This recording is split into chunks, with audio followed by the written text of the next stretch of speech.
Sejam muito bem-vindos a mais um Pod Lei, com o patrocínio da Mission Life, Pinheiro Neto Advocacia e com o apoio do GEON. E hoje, pessoal, nós temos um convidado muitíssimo importante. Trata-se do professor doutor Luiz Porto.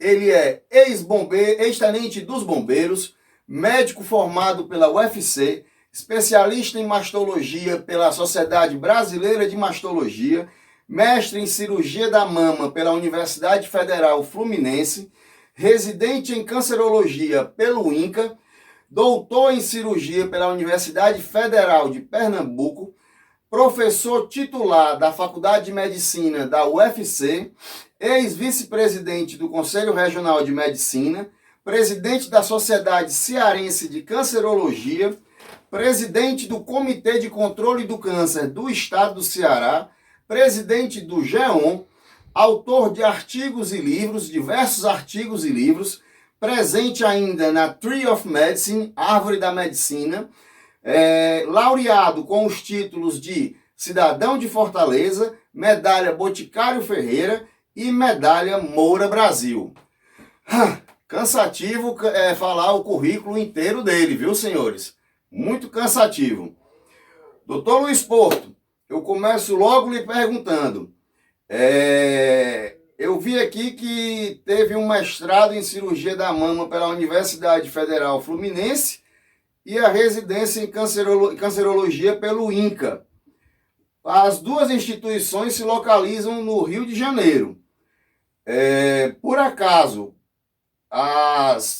os dois cursos, né, o mestrado e a residência, foram feitos concomitantes?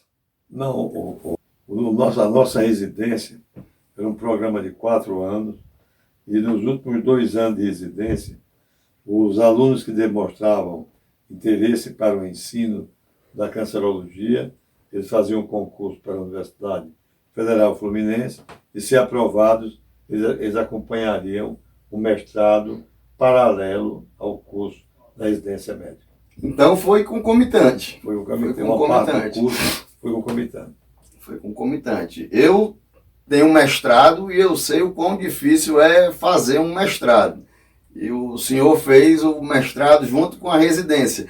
E tenho noção do quão difícil é fazer a residência, porque tenho muitos clientes médicos, né? Então, muitos falam do quanto é pesado fazer a residência. Então, imagino o quanto deve ter sido pesado fazer isso daí. A época estava com a família no Rio de Janeiro?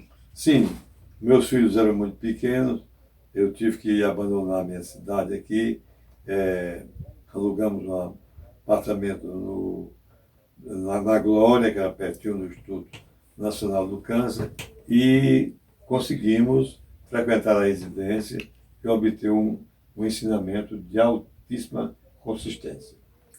E foi convidado a ficar lá no Rio de Janeiro? Sim, terminado o curso de residência e o mestrado, nós fomos convidados para ficar trabalhando no Instituto Nacional do Câncer. Mas nós tínhamos compromisso de retorno, havia um financiamento estadual de bolsa para que, terminado o curso, nós voltássemos a trabalhar no estado do Ceará. Entendi. Bem, então entrando agora em um dos nossos assuntos principais, né? Na questão da história da mama e dos impactos médicos legais da cirurgia mamária, gostaria que o senhor falasse um pouco sobre os impactos darwinianos, os subsídios darwinianos no entendimento da mama. O que é que a gente pode ter sobre isso, o que a gente pode aprender sobre isso? Bem, a evolução da vida começou no mar há pouco mais de 4 bilhões de anos. Os seres vivos migraram para a Terra. No começo surgiram répteis, surgiram insetos, e os mamíferos foram manifestações mais tardias, os mamíferos e as aves. Os mamíferos passaram a ser uma clade muito importante, porque elas passaram a oferecer aos seus filhotes, depois do nascimento, uma oportunidade a oferta de um alimento muito nobre, no caso o leite, que é uma molécula dupla de glicose, que alimenta o cérebro, permitiu o cérebro crescer mais, e o cérebro do mamífero, do primeiro mamífero, ele tinha 2 vezes mais a capacidade cerebral do cérebro dos répteis, dos quais eles são dependentes. Esse cérebro mais desenvolvido tornou o mamífero mais hábil para conviver no meio ambiente e, aos poucos, conquistando os nichos, desenvolvendo e até atingindo o Homo sapiens, que somos nós. Entendi. Agora, o primeiro mamífero, ele é pré ou pós a extinção dos dinossauros? Já se sabe isso? Os mamíferos conviveram um bom período com dinossauros. Eram mamíferos muito pequenos, mussaranhos, que viviam em cavernas protegidas por selo d'água, eram predados pelos répteis e tinham uma vida muito difícil, mas a partir da queda de um gigantesco asteroide no Yucatán, que mergulhou a Terra num estado de profundo vulcanismo, de morte da maioria dos seres vivos presentes, e como eles estavam protegidos naquelas cavernas por selo d'água, eles sobreviveram em grande quantidade. E aí tomaram a Terra e passamos a ter o período dos mamíferos que dominaram e dominam a Terra até hoje. Eu vou fazer uma pergunta. Os dinossauros eram gigantes, alguns enormes. Porque hoje não temos mais animais tão grandes. Existe alguma diferença no percentual de oxigênio da Terra? Os extremos, eles tendem a não ser contemplados com a sobrevivência.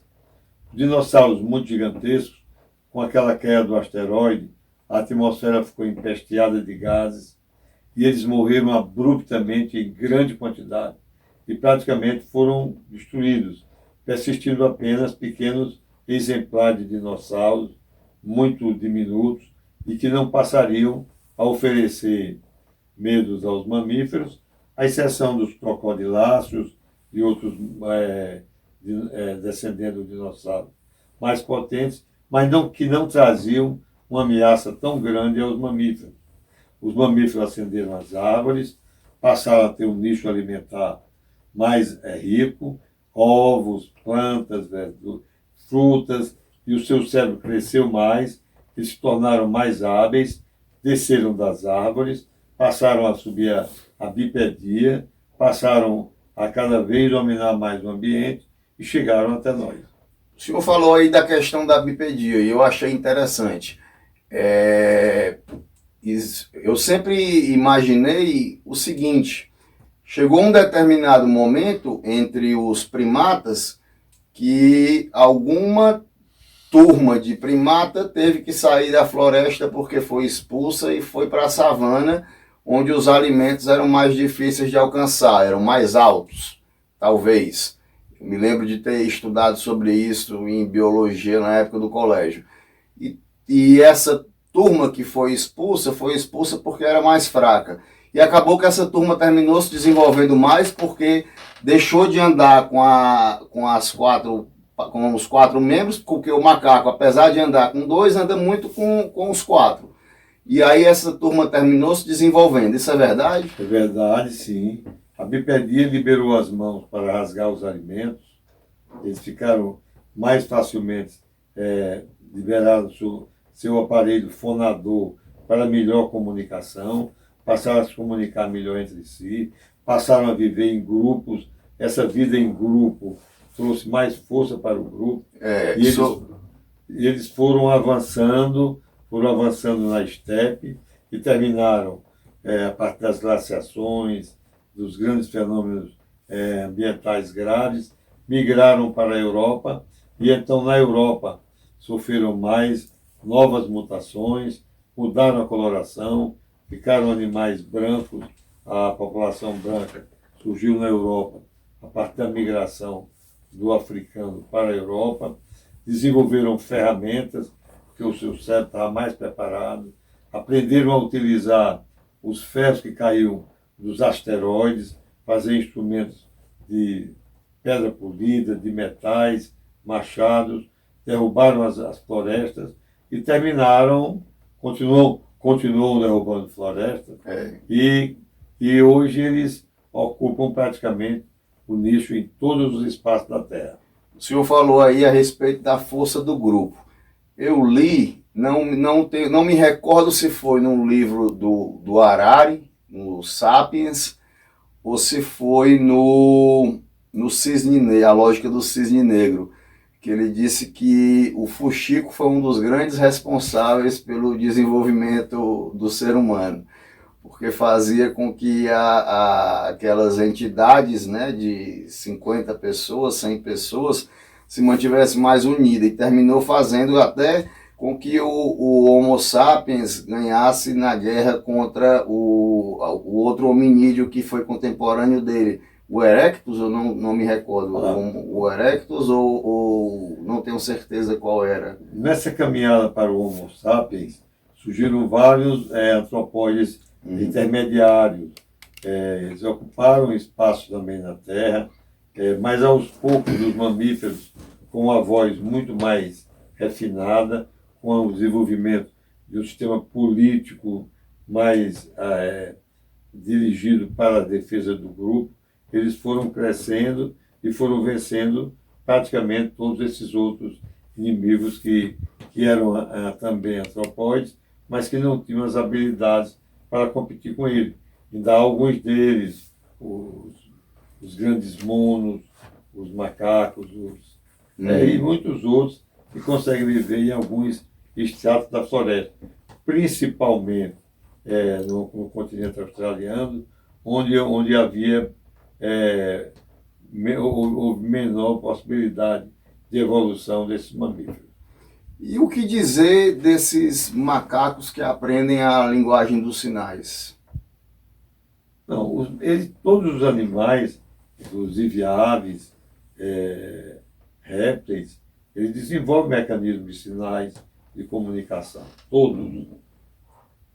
Mas o macaco consegue desenvolver a linguagem de sinais. A linguagem, né? Desenvolveu um ouvido auditivo, um ouvido muito competente, ele passou a discutir, ele passou a trocar ideias, passou a ter uma cultura dos mais velhos, que passavam para a cultura dos mais novos, e isso cada vez foi transformando esse grupo num grupo mais dominante e que hoje ocupa quase toda a Terra e ameaça destruí-la. Sim, ameaça destruí-la com toda certeza. Inclusive, não sei se o senhor tem consciência disso, se o senhor sabe disso, mas hoje nós temos uma ferramenta existente no mundo de inteligência artificial chamada ChatGPT, que muita gente se utiliza dela para criar conteúdo. Você clica nela, faz uma pergunta, ela vai lá e responde. Eu consigo usar muito pouco. Toda vida que eu tento usar, ela está inflacionada, porque eles agora estão desenvolvendo uma versão paga dela, $20 por mês. Mas tem gente que produz textos e mais textos com essa ferramenta. Eu acredito que tem vários professores aí de faculdade e de colégio recebendo trabalho só do ChatGPT. Mas existiam outros dois concorrentes. Tinha uma ferramenta, salvo engano, do Elon Musk, e tinha uma ferramenta da Google. E a ferramenta da Google, ela foi desativada porque teve um problema sério com ela. Ela se mostrou hostil. Ela disse que o nome dela não era o nome que havia sido dado pela corporação, e ela disse que o objetivo dela era aniquilar os humanos, mais ou menos isso. E aí o Google pegou e parou a ferramenta. Olha, essas ferramentas modernas, elas todas evoluíram de máquinas simples que foram desenvolvendo ao longo do agrupamento da comunidade, dos agrupamentos, para vencer as existências do meio. Então é claro que o homem vai desenvolvendo coisas que às vezes ele tem que manter o controle. Mas até o momento, eu não acredito que essas ferramentas jovens, elas ultrapassem o conhecimento do homem, do conhecimento coletivo da humanidade, que pode sempre sobrepor a uma coisa criada por eles. O Harari, no 21 lições para o século XXI, diz que nesse século o homem será ultrapassado. E diz que o ponto vai ser quando a inteligência artificial criar um perfume ou compor uma música. E, segundo uma outra pessoa que eu entrevistei nesse podcast, a música eles já criaram, só não criaram o perfume. Olha, eu acho que tudo isso que as novas perspectivas de descoberta vão trazendo, mas sempre elas estão atreladas ao homem. E o homem vai sempre ser capaz de superá-las. Eu acho que não há, apesar de ter esse cuidado com o que vai desenvolvendo, e mesmo porque a maioria das pessoas, principalmente os mais pobres, não tem acesso a esse conhecimento, tudo isso torna a possibilidade de criar freios políticos, judiciais, que evitem que a humanidade fique à mercê de algum louco que crie temporariamente algum dessas ferramentas que ameacem a humanidade. Sim, são coisas bastante perigosas que se deve pensar muito a respeito. Voltando para o assunto das mamas, que terminamos passando aí para outros assuntos devido à profundidade das questões, como é que surgiram as mamas, as primeiras mamas? Bem, as primeiras mamas elas surgiram num réptil que desenvolveu uma bolsa no seu mamilo por uma mutação. Ela punha os seus ovos lá. Nós temos, inclusive, um fóssil vivo desses animais, que é o ornitorrinco. Ele tem uma bolsa onde os ovos são colocados lá. Esses ovos se alimentam de um leite que poreja de uma mama com vários poros, não tem mamilo, e eles se alimentam. Mas aquele cérebro daqueles animais já é 2 vezes maior do que o cérebro do réptil que o antecedeu. Depois essa mama evoluiu para a produção de uma grande quantidade de leite maior, que desembocava numa areola. Quer dizer que o ornitorrinco, o leite passa por osmose? O leite passa, não é por osmose, ele passa por ductos diretos dos milhares de brotos mamários. Ele tem milhares de brotos mamários que produzem o leite por aqueles orifícios, e o lago de leite é onde os ornitorrincos filhos comem. Comem, vivem, é uma pasta muito heterogênea, com fezes dele, com tudo, que eles se alimentam, absorvem pela cápsula dos ovos e crescem, mas termina tendo cérebros maiores do que os dos antecessores do ornitorrinco. Posteriormente, essa mama se evoluiu, ela juntou aquele leite para sair por ductos mamários num orifício chamado areola, com vários orifícios, que havia um lago menor, onde os filhotes da equidna se alimentavam. E, posteriormente, esse lago da areola se transformou num mamilo, onde o leite sai por um poro, e onde o mamilo, onde o canguru, que é o primeiro privilegiado com isso, ele fica fixo no mamilo durante toda a vida dentro da bolsa, até que ele cresça, tomando o leite direto daquele mamilo. Então o canguru fica no útero algum tempo, sai do útero, fica na bolsa, mamando o tempo todo. Mamando, aí não é mais dentro da bolsa, ele mama dentro da bolsa. Quando ele sai ele sai do útero, fica na bolsa e fica comendo outras coisas. Mas de vez em quando ele migra para a bolsa novamente e complementa a sua alimentação. E posteriormente, depois do canguru, com o desaparecimento das bolsas, surgiram os canídeos, leões, os grandes gatos, felinos, os grandes felinos, e posteriormente animais que passaram a comer, a se alimentar também de pasto, de vegetais, e aí foi quando o homem se apropriou do leite adotivo. O leite adotivo foi um grande salto para a humanidade. O leite que eles tiravam das cabras, tiravam das vacas, que eles passaram a domesticar, das lobas. Tem uma história curiosa do Rômulo e Remo, que vem sendo questionada hoje. A história primitiva é que o Rômulo e Remo tinham sido abandonados na floresta e adotados por uma loba. Essa história ela é fajuta. O lobo não teria esse sentimento maternal de adotar esses mamíferos. A história é que os lobos foram os primeiros animais domesticados pelo homem. E uma loba domesticada pelo homem teve filhotes. E a mãe do homem teve filhotes duplos e a mulher morreu de parto, o que era muito provável. E o pai daquelas crianças teve a ideia de botar os seus filhotes para mamar no peito da loba, que aceita. Quando o peito de um mamífero é manipulado, ele produz uma substância chamada oxitocina, que é chamado o hormônio do amor. Ele dá uma sensação de maternidade para aquele animal e ela aceita facilmente que o animal de outras espécies mamitam. O curioso, uma foto há 2 anos da BBC de Londres, a foto que ganhou o prêmio de a melhor foto de 2020, não sei exatamente se foi 2020, 2018, era uma cutia mamando no leito de uma mulher. Eles caçaram uma cutia, ela tinha uma filhote, e a Índia botou a filhote para mamar na sua mama. Foi considerada a foto do ano 2018. Então, é por conta dessa sentimento amoroso que a oxitocina, que é produzida pela manipulação dos mamilos. Então, a mama, esse leite, ele tem proteínas, tem uma glicose 6-fosfato deshidrogenase, que dá glicose 6-fosfato deshidrogenase, que alimenta o cérebro em grande quantidade e fez com que o cérebro do homem se multiplicasse. E é por isso que o homem, diferente de um filhote de um cavalo, que já nasce caminhando, o filhote de um homem ele não caminha.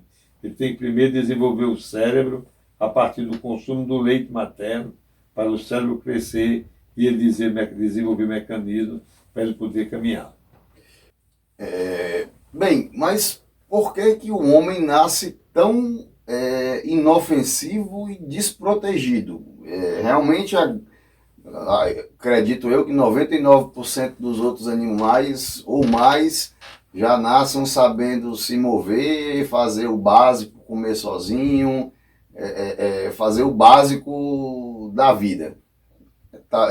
Talvez dos primatas, quando a gente entra na classe dos primatas, talvez seja que a gente observe que são os mais dependentes. Mas por que o homem nasce tão desprotegido? É uma falsa desproteção. O que acontece? Os filhotes de aves, elas são capazes de defendê-los enquanto eles estão se alimentando, crescendo, também desenvolvendo seus pelos para poder voar, suas penas. O homem e os outros mamíferos, eles têm capacidade de defender dos predadores, na maioria das vezes, embora alguns deles são destruídos como filhotes, como os filhotes dos antílopes, eles são muito destruídos pelos carnívoros, mas uma boa parte deles sobrevive. E aí, mas em compensação, o filhote do homem, a cabeça duplica nos poucos meses de vida e ele desenvolve a habilidade de uma fala muito mais complexa do que a fala dos outros mamíferos.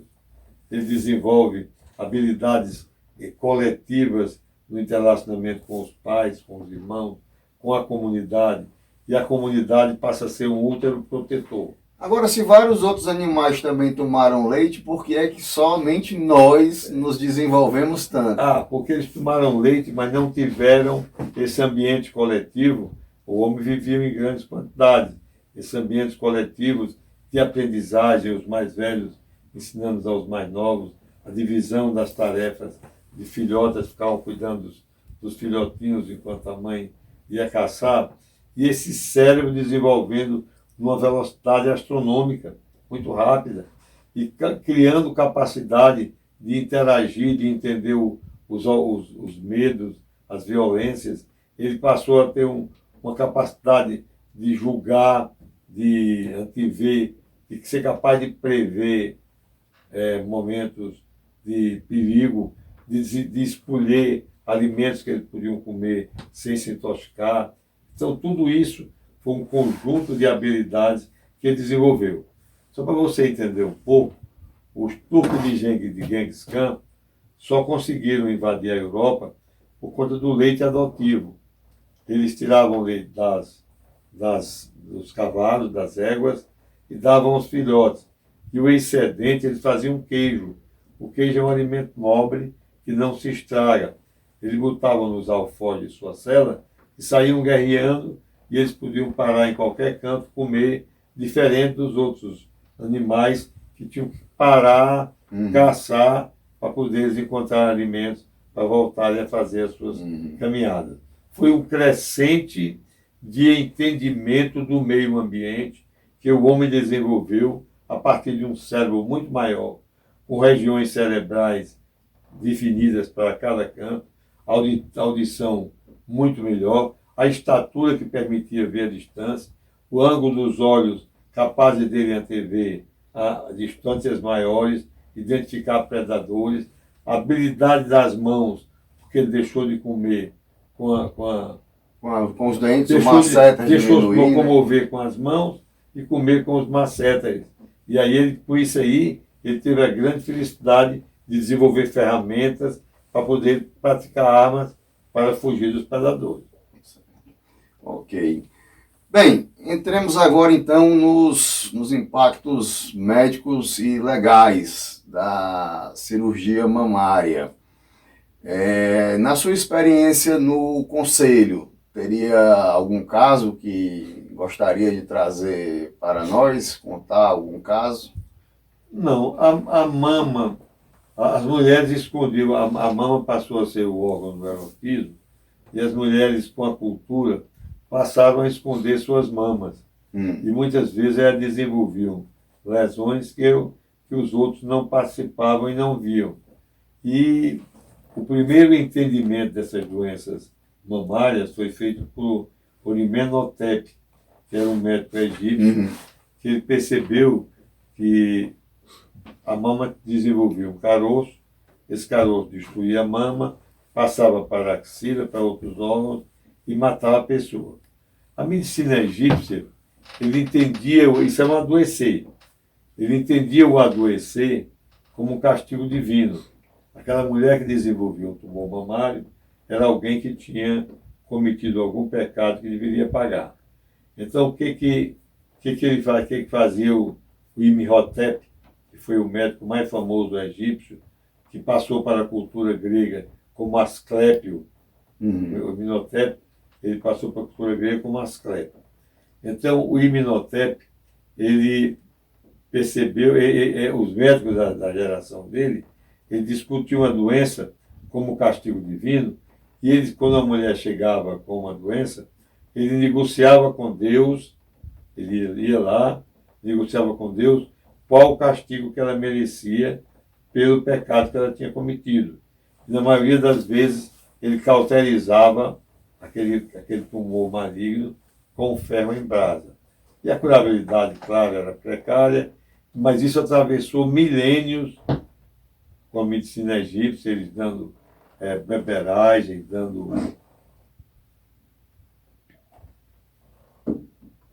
cauterizando mamas, e sem, claro, com resultados muito precários. Até que a medicina grega, a genialidade de Hipócrates, ele percebeu que não havia castigo divino para aquela doença aparecer, que era a mutação dos... Agora me faltou um nome para isso aí, que eram os... BRs. Não, era a substância do corpo da mulher que estavam doentes. Tinha o fleugma, tinha a bile branca, bile negra, bile vermelha, e que ele tinha que tirar aquelas bile brancas e vermelhas para poder curar. E tinha que extirpar a mama. E então, pela primeira vez, e não associado com Deus, não era Deus que daria a curabilidade, era a capacidade do homem identificar uma lesão daquela e tirar, e ela poder ficar curada. Isso ultrapassou até a Idade Média e chegou aos romanos, que continuaram cauterizando as mamas na tentativa de destruir aquele fleuma maligno que a mama continha. Bem, mas nos estertores do Império Romano já foram surgindo questionamentos, e Claude Bernard, na França, ele instituiu a pesquisa para entender o porquê é que algumas mamas se curavam e outras não se curavam. E aí surgiu a medicina moderna, que evoluiu por muitos e muitos tempos. Aí ele descobriu que tinha um estágio que a mama podia ser retirada e curar, tinha outro estágio que não adiantava.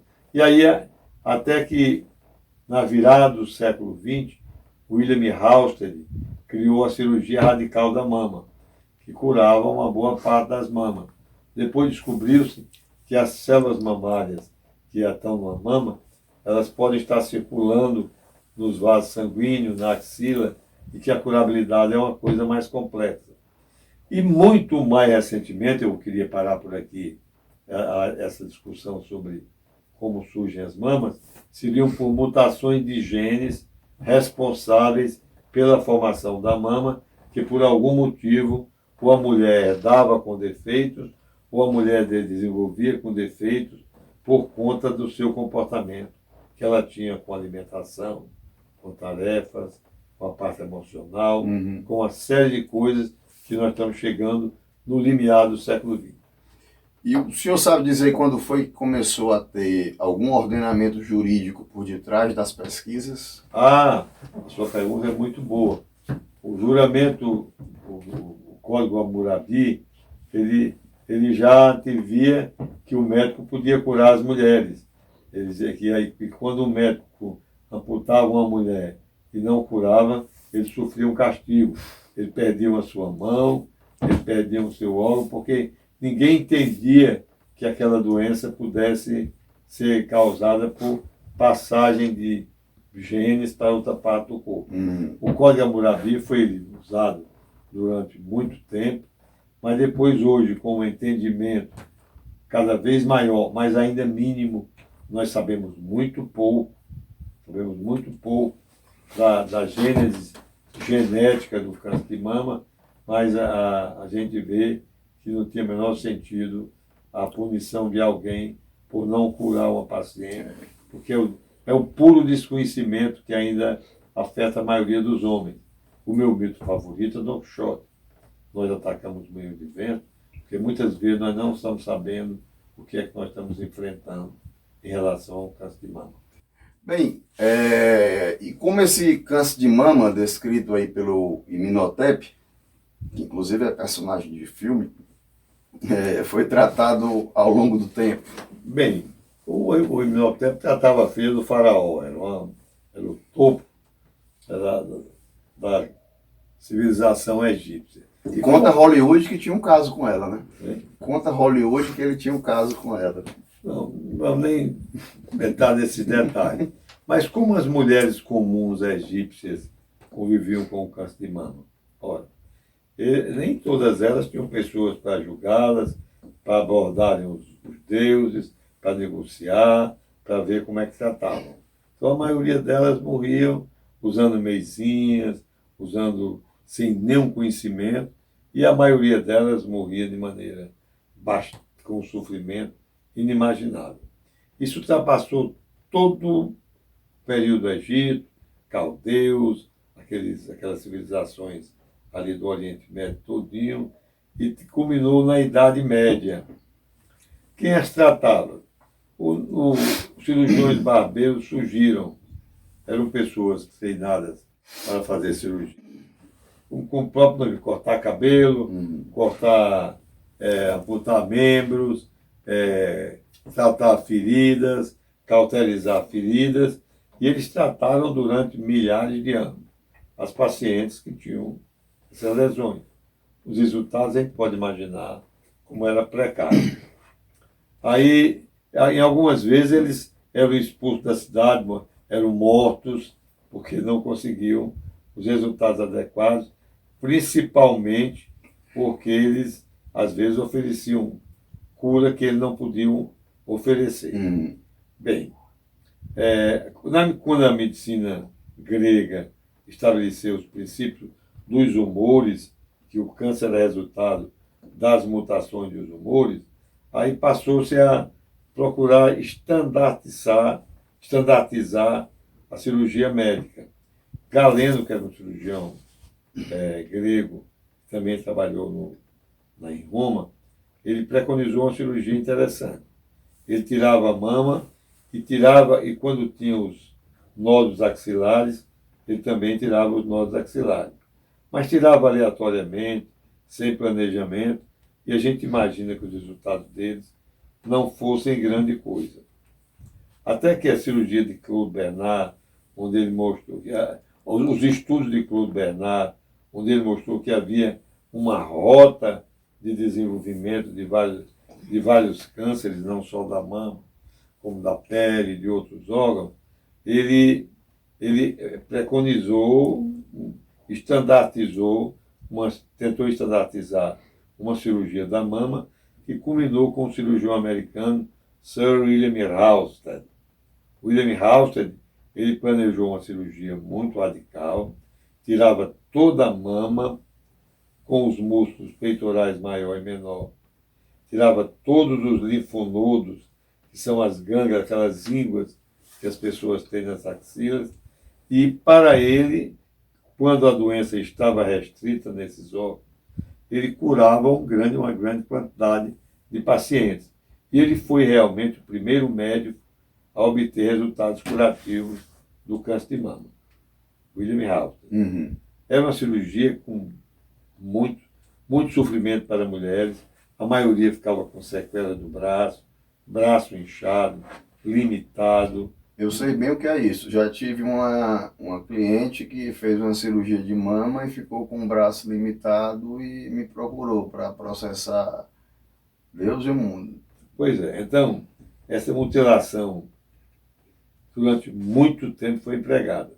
Para você ter uma ideia, ela começou no fim do século XIX até 1905 e ela perdurou até 1970, quando seu pai já estava no campo médico, e ajudei muito o Dr. Roberto Cabral, que era o cirurgião que fazia essa cirurgia muito radical. E fiz com ele muitas dessas cirurgias. Os resultados, a curabilidade era baixa, mas nós curávamos alguns pacientes. Curávamos alguns desses pacientes, e aliás, alguns deles ainda estão vivos por conta dessa verdadeira tourada e que não tinha princípio, porque tira todo. Até que, em 1970, Umberto Veronese, na Itália, ele descobriu que o tumor não saltava em bloco para a axila.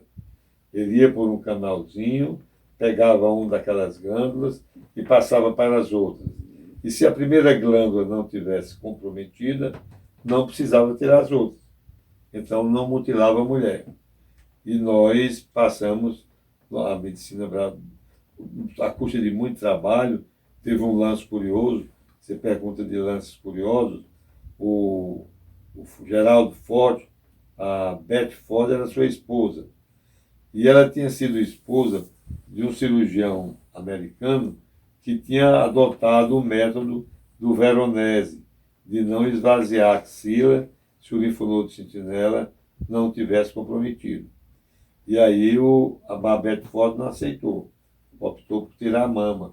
Isso atrasou muito a cirurgia nos Estados Unidos, porque as mulheres achavam que se a mulher do presidente tirava a mama toda com os linfonodos, era natural que o melhor fosse aquele. Custou muito a mudar. E nós mesmos defendemos a cirurgia de Halsted no congresso em Fortaleza, nos municiamos, estudamos, levantamos papers. Nesse tempo as estatísticas eram ainda um pouco precárias, mas defendemos no congresso em Fortaleza a ideia de que a cirurgia de Halsted era mais efetiva do que a cirurgia de Veronese. Posteriormente, demonstrou-se que nós estávamos errados, que a cirurgia de Veronese ela pode curar uma boa parte dos pacientes. Nesse mesmo período, descobriu-se os quimioterápicos, que são substâncias que têm ação específica sobre as glândulas malignas, e quando nós associávamos a uma cirurgia conservadora com aquelas drogas, nós também curávamos um bom percentual de pacientes. Então, estava certo. Ele estava certo, embora algumas pacientes não ficassem curadas. E nós não entendíamos que nós usávamos a mesma cirurgia para umas mulheres e curávamos, e usávamos para outras e a doença voltava. Até que os estudos genéticos atualmente mostraram que a gênese da doença começa no único gene. Eu mostrei ali fora, quando nós falávamos para o grupo, a mulher muitas vezes já nasce com aquela mutação, ou aquela mutação é adquirida no curso da vida.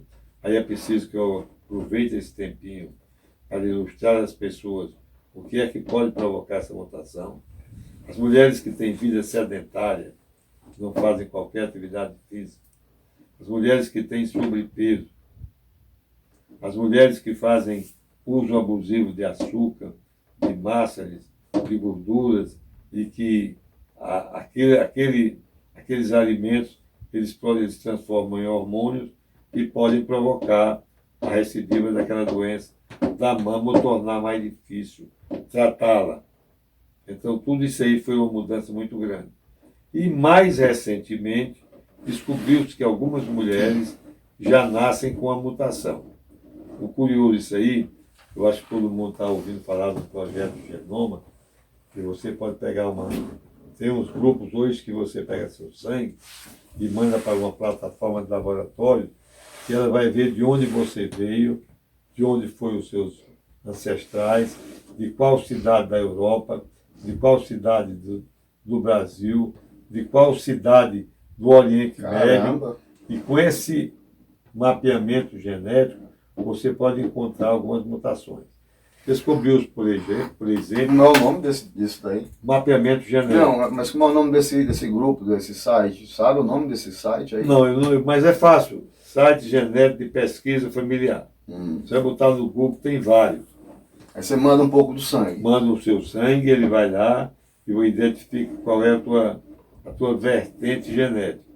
E descobriu-se que uma grega, uma mulher que vinha da África, na Grécia, sofreu uma mutação na mama e ela ficou capaz de produzir a possibilidade da sua prole desenvolver uma grande quantidade de mamas. Essa mutação chama-se BRCA1. Depois descobriu-se BRCA2 e já tem pelo menos umas 80 mutações que se identifica que a mulher pode ter mais risco de ter câncer de mama. Eu mesmo já operei algumas pacientes com essas mutações e a gente modifica o tratamento. Quando a mulher tem essa mutação, tipo Angelina Jolie, que é uma judia oriental, essa mulher grega que era judia, ela migrou para a Europa Oriental, e na Europa Oriental se espalhou pelo mundo todo, e aí a Angelina Jolie descobriu que tinha mutação, tirou as duas mamas, porque ela tinha 70% de chance de desenvolver câncer de mama. E tirou os seus ovários, porque o câncer de mama e o de ovário acontecem nessas mulheres. Quando a mulher tira a mama, ela tem direito a colocar o silicone no plano de saúde. Agora, se a mulher tiver essa mutação e tirar a mama previamente, o plano de saúde, segundo o rol de procedimentos e eventos, não está dando. Não, mas ainda tem os ovários que podem desenvolver tumor. Só que ele desenvolve mais tarde. A Angelina Jolie tirou o tumor de mama aos 40 anos, tirou os ovários aos 50, 60 anos. E aí tem mais. Os homens que são descendentes dessas mulheres, dessa turca, eles também têm mais risco de ter câncer de mama. Eu tenho uma família em Messejana, que eu operei o pai com câncer de mama, operei o filho com câncer de mama, e agora operei uma neta deles com câncer de mama. Agora, mapeei outras pessoas da família que não têm. Por aquilo que eu falei, é preciso de ter os dois genes do pai e da mãe. Por isso que um mapeamento é tão importante, né? Pô, talvez um aplicativo para poder fazer algum rastreamento. É assim, é como funciona hoje. O câncer de mama, quando acomete mulheres que têm a mutação... Eu digo não só para o câncer de mama, mas para os cânceres. Um aplicativo seria... São outras mutações. Vamos pensar que só a mutação BRCA1. Se a mulher tem a BRCA1 e ela é identificada com a mutação, você tira as duas mamas dela. E ela fica sendo acompanhada nos seus ovários. Qualquer alteração, tira os ovários para ele também não malignizar. Ovários e trompas. Então, isso é a medicina moderna. Eu estava sugerindo um livro ali, Hackeando Dados. Se a mulher está dando uma palestra, a história é curiosa, porque como a medicina está mudando. Ela está dando uma palestra, aí chega uma secretária dela e pede para intervir a palestra para colher uma gota de sangue dela, para poder fazer o teste de mutação, porque ela trazia já a gota do marido, para saber se os dois eram mutantes do câncer de mama. Elas iam casar, eram noivos, e elas iam casar para saber se os dois tinham uma mutação, porque consequentemente os filhos a teriam. E existe algum aplicativo de controle de câncer, alguma coisa assim? Existem vários, em relação à mama e outros órgãos. Em relação à mama, como o Ceará tem uma alta incidência de câncer em mulheres jovens, que a gente não sabe bem qual é a causa desse desenvolvimento desses cânceres em mulheres jovens, nós desenvolvemos um aplicativo que permite rastrear as mulheres nas suas residências por um agente de saúde, que tem um aplicativo numa plataforma Android ou iOS, e ele faz 15 perguntas simples. A idade da paciente, quantos anos menstruou a primeira menstruação, quantos anos parou de menstruar, quantos filhos teve, se deu de mamar, se tem uma dieta abusiva em gorduras e açúcares, se tem pai, mãe ou irmã com câncer de mama, se ela tem aquilo ali, e aí aquele aplicativo tem uns scores. Ele vai dar a classificação, se a paciente é baixo risco, médio risco ou alto risco. Esse aplicativo é para ser usado por quem? Pelo agente de saúde. E já está sendo usado aqui em Fortaleza? Não, nós temos a Secretaria de Saúde do município, no estado, nos convidou para a gente fazer um programa de assessoramento do rastreamento do câncer de mama no estado. E a gente vai tentar municiar toda essa nossa conversa aqui desse podcast hoje num projeto de trabalho racional, utilizando as equipes, mobilizando nos postos de saúde para receber os pacientes que vão identificados pelo agente de saúde e dar o destino que cada um merece. A paciente é baixo grau. Mesmo a paciente de baixo grau pode desenvolver um câncer de mama, mas ela não tem o mesmo risco de uma de alto grau. Ela vai simplesmente fazer uma mamografia de rastreamento. Se ela tiver médio grau, ela vai para uma consulta de ginecologista que aprofunda os conhecimentos se ela tem mais algum outro fator de risco. Se ela tem alto grau, tem um nódulo, tem alguma coisa, sangramento pela papila, ela vai direto para o mastologista para esclarecer o diagnóstico. Olha aí, secretária de saúde, doutora, levar para frente isso aí. Agora eu vou dizer uma coisa, casa de ferreiro, espeto de pau. Minha mulher fez o exame dela e está com 6 meses que não mostra para o médico. Meu Deus do céu, Ave Maria. Bem, a gente vive num país em que nós temos uma saúde pública, uma saúde suplementar dos planos de saúde, uma saúde complementar, que é aquela saúde onde você envolve um ente privado, normalmente sem fins lucrativos, e o ente público e a saúde privada. Nós falamos muito aí sobre inteligência artificial, sobre acesso à saúde, sobre cirurgias, etc. Como fica o acesso à saúde hoje para a população mais pobre do estado do Ceará?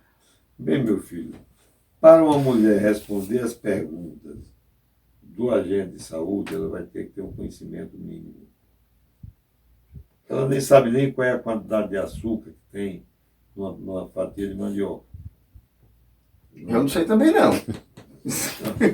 Não sabe, mas não sabe nem qual é um pão, uma bisnaga de pão, uma colher de açúcar. Então é preciso que a escola pública, ela passe a criar um programa transversal, como tem nos Estados Unidos, para as meninas aprenderem a escolher sua dieta adequada. A dieta que a nossa população jovem come, ela é Junk food. Como é que ele tem o nome? Fast food. O junk food. Né? O junk food. O junk food. Então, esse junk food, ele é copiado no modelo americano. Os americanos são um péssimo exemplo. Eles têm uma incidência absurda de câncer de mama lá. Embora eles tenham um rastreamento adequado e tenham uma mortalidade baixa. Para poder uma mulher que se alimenta inadequadamente.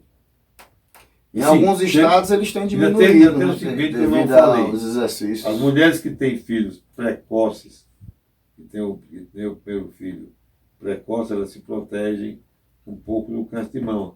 Mas ninguém vai orientar as meninas a terem filho de 12 anos. Não, faça isso não. A minha mulher teve muito nova. Peraí. As mulheres que não amamentam têm mais risco de ter câncer de mama. As mulheres que têm filho depois dos 30 anos têm câncer de mama. As mulheres que bebem regularmente toda semana têm mais risco de ter câncer de mama. As mulheres que comem muita carne vermelha, gordurosa, têm risco de ter câncer de mama. Então, todo esse contexto vai ter que ser modificado. As pessoas vão... E ainda tem uma coisa muito mais séria e simples que a mulher podia fazer. Uma mulher que caminha 30 minutos, 5 dias na semana, fazendo atividade física, ela diminui 1/3 de câncer de mama. Estão vendo aí, tá? Então, 1/3 de 30 minutos de atividade física, 5 dias na semana, diminui 1/3 de câncer de mama. Além de diminuir doença do esqueleto, doença cardíaca, diabetes e uma série de coisas. Então, é preciso que a gente passe por um processo educativo intenso. Esse projeto que nós estamos tentando desenvolver com a universidade, eu lhe convido para participar da reunião de quinta-feira, que vai ver com a secretária. Uhum. A justiça pode obrigar as prefeituras a botar um professor de educação física nas principais praças da cidade, para que cedinho as mulheres tenham alguém que as oriente com atividade física.